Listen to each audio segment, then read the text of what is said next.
Hello दोस्तों, हम आपके लिए फिर से लेकर आए हैं अर्धवार्षिक परीक्षा सत्र 2024-25 का सामान्य हिंदी का पेपर है। कक्षा 11 का पेपर है। समय दिया है 3 घंटे का और पूर्णांक 100 अंक का दिया है। यह पूरा असली प्रश्न पेपर है और बढ़िया पेपर है। हम आपके लिए लेकर आए बहुत इंपॉर्टेंट प्रश्नों का संपूर्ण संकलन है। प्रश्न नंबर 1 दिया हुआ है, कवि वचन सुधा पत्रिका के संपादक हैं। तो कवि वचन सुधा पत्रिका, जब आप भारतेंदु हरिश्चंद्र जी का साहित्य परिचय पढ़ते हैं तो उसमें हमको बताया जाता है कि सन 1885 ईस्वी में कवि वचन सुधा पत्रिका का संपादन किसने किया था? भारतेंदु हरिश्चंद्र जी ने किया था। फिर लिखा है प्रश्न नंबर 2 में, रानी केतकी की कहानी रचना है। तो रानी केतकी की कहानी रचना मुंशी ईशा अल्लाह खां है, जो आपको 9th 10th में पढ़ाया गया होगा।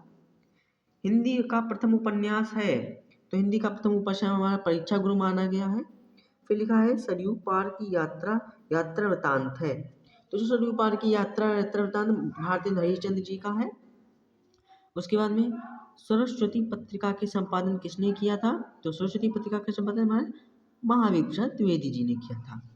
उसके बाद में प्रश्न संख्या तो 6 दी गई है, पृथ्वी रासो रचना है। तो पृथ्वी रासो किसकी रचना है? हमारी चंद्र बरदाई की रचना है। पृथ्वी रासो चंद्र बरदाई, ये आपको याद कर लेने हैं प्रश्न। आपको ये बड़े महत्वपूर्ण प्रश्न आपको हैं, पेपर में आने की संभावना 99% है। 7वां नंबर दिया हुआ है, आश्रयदाता राजाओं की प्रशंसा या विशेषता किस काल की है? जो आश्रयदाता है वो आधुनिक काल की है। आधुनिक काल में ही आश्रयदाता राजाओं की प्रशंसा की विशेषता बताई गई है। 8वां प्रश्न देखिए, इसमें आपको 20 बहुविकल्पी देखने को मिलेंगे। हिंदी के पेपर में लिखा है भक्ति काल के कवि है। तो भक्ति काल के जो कवि है तुलसीदास जी हैं। फिर लिखा है निर्गुण काव्य धारा के ज्ञानाश्रय शाखा के प्रतिनिधि कबीरदास जी हैं। फिर लिखा है बीजक रचना है। तो बीजक जो है रचना हमारी कबीरदास जी की बीजक रचना है। ये आपको याद रखना है, क्योंकि ऑप्शन में आप कंफ्यूज हो जाते हैं कि कौन सा ऑप्शन दे, इसलिए बीजक हमारी रचना कबीरदास जी की है। फिर लिखा है 11वां प्रश्न, ने प्लस अनम में संधि होगी। तो ने प्लस अनम में संधि नए अनम होगी संधि इसमें। उसके बाद में दोस्तों आपको प्रश्न नंबर 12 जो दिया हुआ है, विद्यालय का संधि विच्छेद होगा। जो विद्यालय का संधि विच्छेद होगा हमारा विद्या प्लस आल्या होगा, यही संधि विच्छेद विद्यालय का सही है। उसके बाद में प्रश्नोत्तर संख्या 13 दिया है, सदाचारोपदेशा का संधि विच्छेद है। तो सदाचार प्लस उपदेश इसका सही संधि विच्छेद होगा।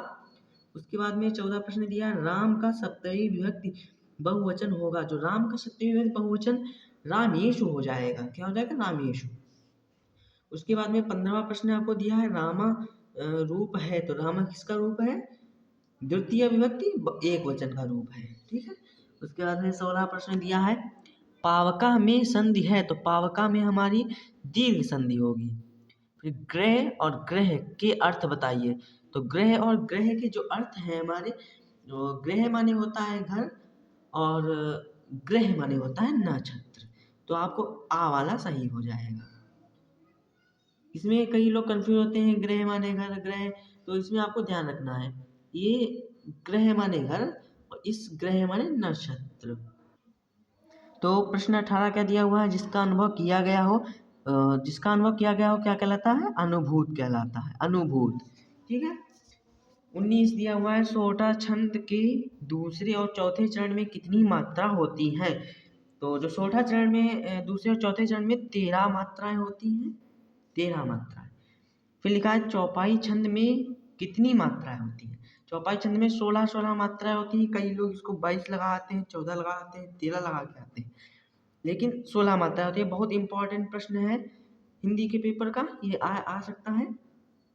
उसके बाद में जो आपको 21 प्रश्न दिया हुआ है, उसमें आपको दिए गए प्रश्नों में गद्यांश में किसी एक पर आधारित प्रश्न के उत्तर दीजिए। इसमें आपको एक गद्यांश दिया जाएगा, उसी में से आपको प्रश्नों के उत्तर देने पड़ेंगे। तो जैसा कि इसमें दिया हुआ है,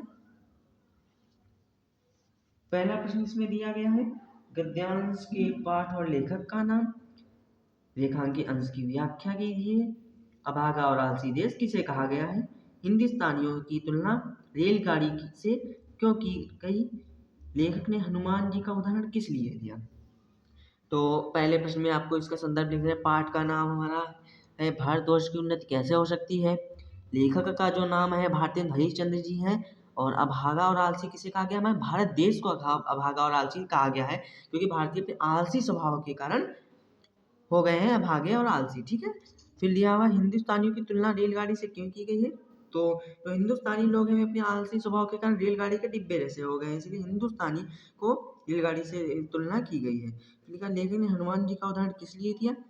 तो लेखक ने हनुमान जी का उदाहरण इसलिए दिया क्योंकि जिस प्रकार जामवंत द्वारा हनुमान जी को याद दिलाने पर शक्ति का आभास हो गया, उसी प्रकार अगर भारतीयों को भी कोई उनकी शक्ति का आभास कराए तो वे भी उसी प्रकार जागृत हो जाएंगे, जिस प्रकार हनुमान जी को याद दिलाने पर अपने बल का स्मरण हो गया।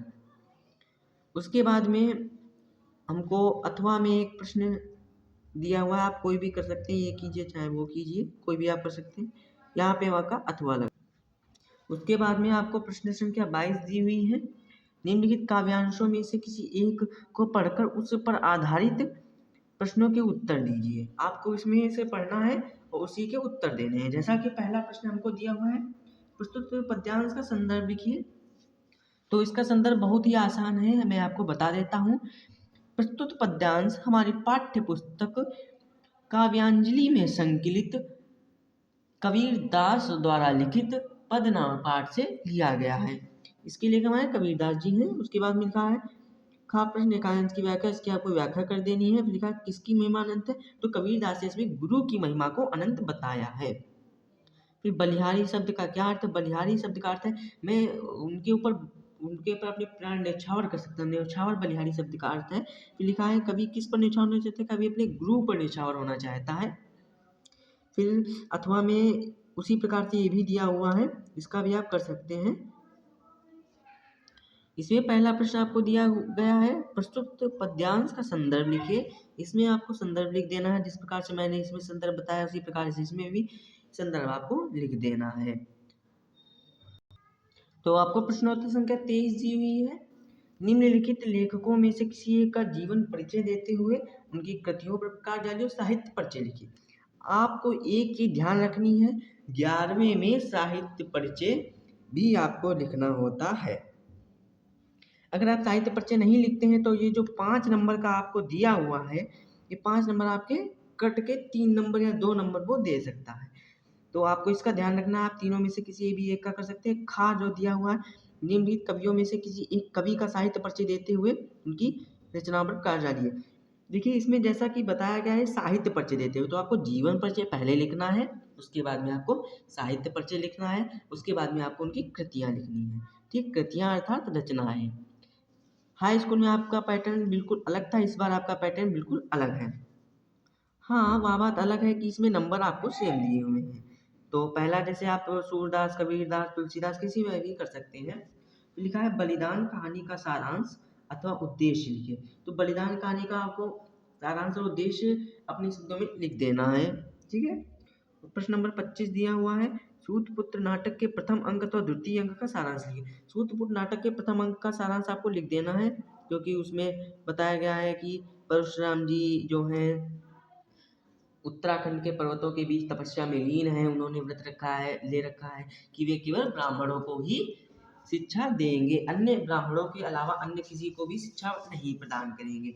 जिन कर्ण की हार्दिक इच्छा है कि वह एक अच्छा श्रेष्ठ धनुर्धर बने। तो आपको इसी प्रकार से आपको बना के लिख देना है।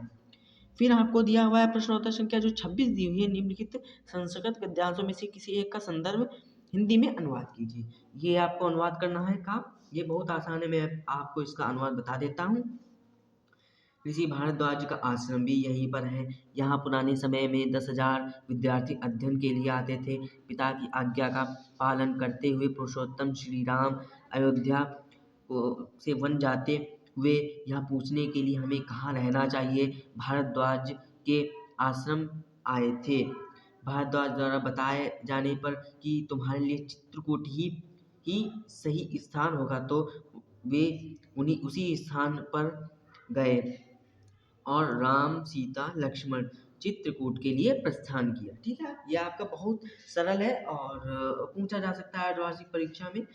उसके बाद में दिया हुआ है खा नंबर का आपको प्रश्न देखने को मिल जाएगा। ये देखिए तो अथवा में दिया है वही है, ये आप कर सकते हैं। ये आने की संभावना 99% है, क्योंकि ये ज़रूर आता है पेपरों में। ख नंबर का जो प्रश्न दिया हुआ है, निम्नलिखित संस्कृत पद्यांशों में से किसी एक का संदर्भ हिंदी में अनुवाद कीजिए। इसमें भी आपको लिख देना है, संदर्भ लिखना है, फिर इसकी व्याख्या कर देनी है। जैसा कि अब मैं आपको इसका संदर्भ बता देता हूँ। प्रस्तुत गद्यांश हमारी पाठ्य पुस्तक हिंदी के संस्कृत खंड से वंदना नामक पाठ से लिया गया है। और इसका जो अनुवाद है, मैं आपको इसका अनुवाद भी बता देता हूँ। जैसा कि इसमें दिया हुआ है, हे प्रभु, आप हम दोनों गुरु और शिष्य की साथ साथ रक्षा करें, साथ साथ पालन करें, हम दोनों का अध्ययन तेज युक्त हो और हम किसी से द्वेष ना करें, हम दोनों को साथ साथ पुरुषार्थ अर्थात मोक्ष की प्राप्ति हो। यही इसका अर्थ है और ये आप याद कर सकते हैं। बहुत बढ़िया है, आ भी सकता है। उसके बाद में आपको प्रश्नोत्तर संख्या 27 दी हुई है। मुहावरों और लोकोक्तियों में से किसी एक का अर्थ लिखते हुए उनके वाक्य प्रयोग करना है। जैसे इसमें लिखा, आग का तारा अत्यंत प्यारा, ईद का चांद होना, अत्यधिक प्रसन्न होना। और फिर दिया हुआ है खा नंबर में, निम्नलिखित शब्दों में से किसी एक शब्द के दो अर्थ लिखिए। आप मित्र के लिख सकते हैं, मित्र मीन्स सखा, मित्र मीन्स क्या होता है दूसरा, आप लिख सकते हैं दोस्त, आप लिख सकते हैं। उसके बाद में लिखा है गा, निम्नलिखित में से किन्हीं दो वाक्यों को शुद्ध करके लिखिए। जैसे, तुम्हें मुझे क्षमा मांगना चाहिए, यानी कि इसमें होगा तुम्हें क्षमा मांगना चाहिए। इसका सही रूप हो जाएगा, ना हट जाएगा, माँ लग जाएगा आधा। फिर इसमें लिखा है दूसरे नंबर पे, मैं पुस्तक पढ़ा हूँ, तो ये नहीं होगा, इसमें होगा मैंने पुस्तक पढ़ी है। ठीक है। फिर तो तीसरा दिया हुआ है, सुशीला गुणवान स्त्री है, तो सुशीला गुणवान नहीं होगा, गुणवती स्त्री है होगा। फिर दिया है चौथा, तुलसीदास के अनेकों ग्रंथ हैं या लिखे हैं, तो यहाँ पे होगा तुलसीदास ने अनेक ग्रंथ लिखे हैं। क्या होगा, अनेक ग्रंथ लिखे। ठीक, ये होगा। इसमें कलर लिखा है इसीलिए तो इसमें कहा गया शुद्ध करके लिखिए। ठीक है, तो आपको मतलब समझना है, लिखना है। फिर 28 नंबर पे आपको दिया हुआ है, वीर रस और श्रृंगार रस की परिभाषा देते हुए लिखना है। ये आ सकता है, बहुत इंपॉर्टेंट है। उसके बाद में उपमा अथवा यमक अलंकार की परिभाषा देते हुए उदाहरण लिखना है। मैं आपको एक यमक अलंकार का एक आपको उदाहरण बता देता हूँ। ऊंचे घोर मंदिर के अंदर रहनवारी, ऊंचे घोर मंदिर के अंदर रहाती है। ठीक है, ये उसका उदाहरण, बढ़िया उदाहरण है यमक अलंकार का। यदि आप याद कर लेते हैं तो आपके नंबर पक्के हैं। फिर लिखा है, चौपाई अथवा दोहा छंद का लक्षण उदाहरण सहित लिखिए। इसमें आपको चौपाई और दोहे का आपको उदाहरण सहित लिखना है, 2 नंबर का है। चौपाई आपको रामायण की, रामायण की आपको चौपाई आती होंगी, या आपको सुंदरकांड की चौपाई, कोई भी आप चौपाई लिख सकते हैं जो भी आपको आती हो। फिर लिखा है कि 29 नंबर में, इंटरमीडिएट कॉलेज के प्रधानाचार्य के लिपिक रिक्त पद हेतु आवेदन पत्र आपको लिख देना है। अथवा शुल्क मुक्ति है तो प्रधानाचार्य को शुल्क मुक्ति है, मैं कहूँगा अच्छा है और छोटा है, आप लिख सकते हैं। फिर लिखा है, निम्नलिखित में से किसी एक विषय पर अपनी भाषा शैली निबंध लिखिए। आप यातायात के नियम और सड़क सुरक्षा, योग शिक्षा, आवश्यकता और उपयोगिता, विद्यालय में स्वास्थ्य शिक्षा का महत्व, मेरे प्रिय कवि, इनके बारे में आप लिख सकते हैं। ये बहुत बढ़िया है। मेरा प्रिय कवि आपने हाई स्कूल में पढ़ा है, तो आप एक बार रिवीजन कर सकते हैं और लिख सकते हैं। और मैं आपसे कहना चाहूँगा कि ये जो सभी प्रश्न हैं, आपने पेपर देखते अच्छा लगा, और हमारे चैनल को सब्सक्राइब कीजिए ताकि आपके पास जो वीडियो है उसके लिंक आपके पास पहुंच जाएं, जिससे आप वीडियो को देख सकेंगे। 9, 10, 11, 12 सभी के पेपर्स का संपूर्ण अध्ययन हम आपको दिखाएंगे, संपूर्ण पेपर हम आपको दिखाएंगे, बोर्ड परीक्षा के भी हम आपको पेपर दिखाएंगे।